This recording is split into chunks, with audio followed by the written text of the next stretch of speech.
nous avons été élus par le peuple de Guinée pour un mandat de 5 ans qui prend fin le 13 janvier 2019. À partir de ce moment, j'ai estimé que nous devrions rendre au peuple son mandat afin qu'on puisse organiser de nouvelles élections. Nous ne sommes pas les seuls Guinéens. Et ce que j'ai regretté, c'est que beaucoup de députés sont en train de discuter pour rester à l'Assemblée nationale sur la base d'un décret présidentiel, ce qui est quand même n'obéit pas du tout à l'esprit de la séparation des pouvoirs. Nous sommes là par la volonté du peuple et nous devons rendre notre mandat au peuple de Guinée. C'est ce que j'ai estimé mon devoir de faire après concertation à l'intérieur de mon parti, le PADES. Nous avons décidé de faire ce geste. D'abord, nous avons renoncé à nous présenter à l'Assemblée nationale avant le décret du président de la République, premièrement. Et deuxièmement, c'est à la limite de la légalité. Moi, j'ai estimé avec mon parti que c'est le peuple qui est souverain et que l'Assemblée nationale ne doit pas être prorogée par un décret du chef de l'État. Vous savez aussi que nous sommes dans un pays où il y a le glissement des mandats. Nous avons déploré le fait que les élections ne sont même pas prévues pour le renouvellement de cette Assemblée nationale aujourd'hui. Vous savez, depuis 2010, la législature dont il est question les élections n'ont pu se tenir qu'en 2013, soit 3 années de retard. Et les élections locales qui devraient être tenues en 2011 n'ont pu être tenues qu'en 2018. Donc, c'est un pays qui est habitué au non-respect des délais constitutionnels des différentes élections. Si on continue comme ça veut dire qu'en 2020, même l'élection présidentielle risque d'être repoussée sur la base d'un décret. Donc voilà les raisons qui nous ont amenés à nous retirer de cette Assemblée nationale, parce qu'il faut créer un vide institutionnel. C'est très important. Lorsqu'il y a ce vide institutionnel, je crois que la pression internationale sera très forte pour qu'il y ait de nouvelles élections, puisque déjà sur le plan financier, nous risquons d'avoir des interdictions de décaissement des institutions de Bretton Woods, donc des autres bailleurs de fonds, et nous risquons d'aller vers un certain isolement diplomatique. Donc en fait, nous devons incidenter pour que le gouvernement et la CENI soient obligés de faire les élections dans les plus brefs délais. Vous savez qu'en Guinée, il n'y a pas eu d'événements graves.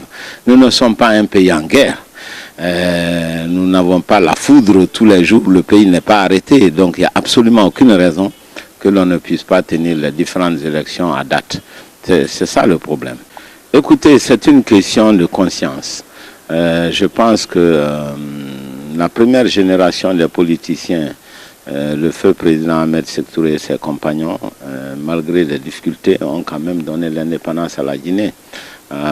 Je pense que la classe politique actuelle, à défaut de promouvoir le développement économique et social, peut au moins enraciner la démocratie chez nous. Il ne peut pas y avoir de démocratie si les dates des différentes élections, c'est-à-dire que le choix du peuple n'est jamais respecté. Et ça, c'est vraiment un problème de fond. Donc, il faut enraciner la démocratie. Il faut approfondir la démocratie chez nous.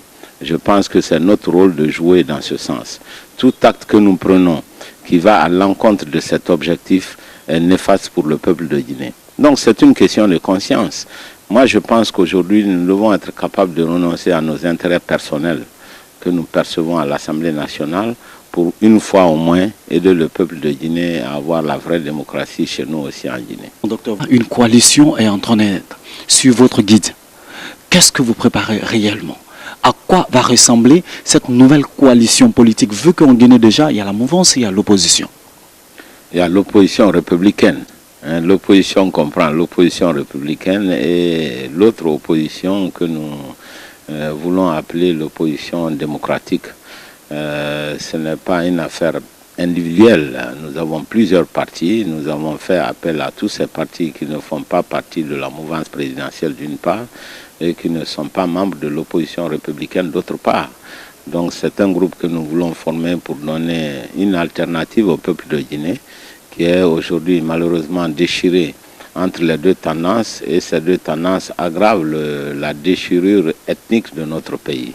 C'est la raison pour laquelle nous voulons un bloc qui soit diversifié un bloc qui comprend les partis politiques de toutes les régions naturelles de la Guinée. C'est déjà un premier progrès.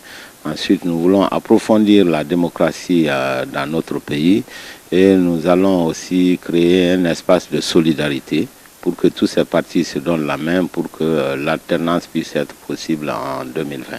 L'objet n'est pas de coincer ou de ne pas coincer un parti politique. D'abord, le fondamental, c'est que tous les partis cherchent à conquérir le pouvoir.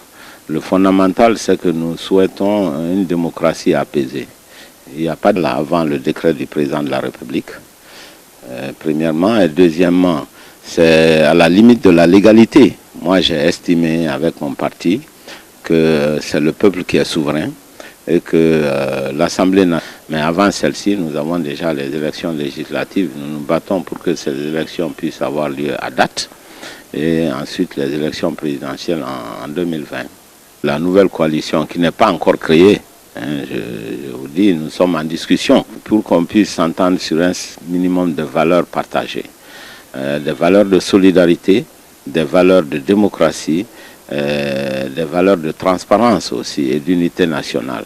C'est ce que nous voulons surtout offrir au peuple de Guinée, une autre alternative que ce que nous avons aujourd'hui. Le parti PADES se porte très bien puisque nous sommes en train de nous implanter dans toutes les régions naturelles de la Guinée.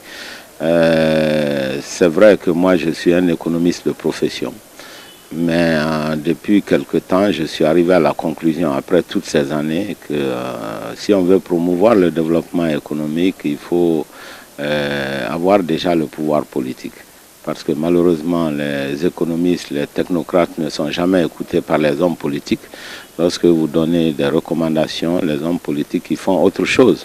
Et du reste, je ne pense pas qu'un politicien professionnel puisse puisse développer nos différents pays. Il faut des gens qui ont un métier, qui ont appris quelque chose, qui ont appris à travailler et qui font de la politique. Je pense qu'avec cette génération, c'est beaucoup mieux que des soi-disant politiciens professionnels qui, après plusieurs années, deviennent des personnages cyniques qui arrivent même à oublier l'objet de leur lutte. En tout cas, moi, je suis très content. En ce qui concerne le PADES, ça se porte très bien, aussi bien en Guinée qu'à l'international. Dès le départ, la Guinée a fait le choix d'une CENI politique au lieu d'une CENI technique. Ça veut dire que les membres de cette CENI sont l'émanation des différents partis politiques. Ça nous crée beaucoup de problèmes. Et si vous avez souvenance, la nouvelle loi sur la CENI, nous nous sommes abstenus de la voter, non pas parce qu'il y a eu des discussions sur ceux qui participent à la CENI ou pas, mais parce que la CENI n'a pas, la nouvelle loi n'a pas mis de provision contre la fraude. Et c'est la fraude massive qui est à l'origine de la crise post-électorale que nous connaissons. Est-ce que cette CENI sera différente de celle que nous connaissons? Je n'en suis pas si sûr. À un moment donné, nous devons renoncer à nos intérêts personnels pour penser une fois au moins à l'intérêt du pays. Si nous acceptons de partir sur la base d'un décret présidentiel à l'Assemblée nationale, un décret qui n'a même pas de limitation de date pour la nouvelle élection, ça veut dire que nous risquons d'atteindre 2020 sans avoir même une nouvelle Assemblée nationale. C'est un risque qu'il ne faut pas prendre. Je pense que c'est un piège et que nous devons tous nous ranger derrière notre propre conscience pour dire non et créer ce vide institutionnel qui va obliger le gouvernement et la CENI à organiser des élections. C'est un choix. Je pense que nous devons pour une fois penser à l'avenir de notre jeunesse. C'est très important. Il faut que nous apprenions à faire les choses en âme et en conscience. Moi, je dirais à tous nos militants d'avoir confiance. Et heureusement, nous avons une nouvelle génération qui est mieux formée, qui est plus ouverte. Je pense aussi qui est plus consciencieuse. La Guinée a un avenir brillant, mais il faut croire en notre pays et croire que tout n'est pas pourri. Et qu'en Guinée, on a des personnes qui ont à cœur de faire avancer ce pays. Je demande à la jeunesse guinéenne d'avoir confiance en elle-même. Un pays qui n'a pas confiance en lui-même, c'est un pays qui ne peut pas maîtriser l'avenir.